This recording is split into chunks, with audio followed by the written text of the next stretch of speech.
Siguro kung ano lang yung pinapagawa talaga ni coach sa'min, sinusunod namin at saka disiplina para sa amin kasi katulad nito may mga practice kami na weekly, mga tune-up games and basta susunod lang sa proseso na ipapagawa sa amin.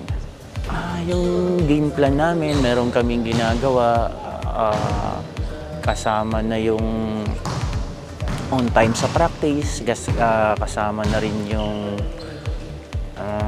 basta pag nandito kami lahat kasi nagkakaintindihan din naman kami, pagkakilala sa isa't isa, magkaroon kami ng chemistry, ganun.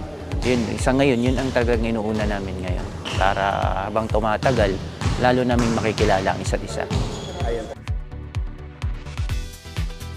Sa mga kabataan, sana iwasan nyo lang talaga yung bisyo at saka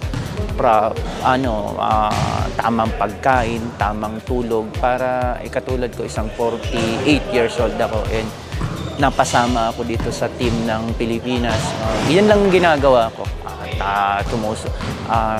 Tamang exercise, tamang oras ng tulog. Pag pinatawag ng practice, kailangan talagang pumunta.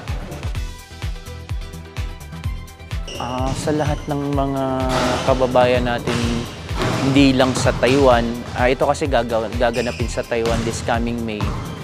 Sana suportahan natin ang Team Pilipinas. Isang malaking bagay yun para magkaroon din kami ng kumpiyansa, lakas ng loob, at saka makuha sana natin yung kampyonato na hinahangad natin. Salamat.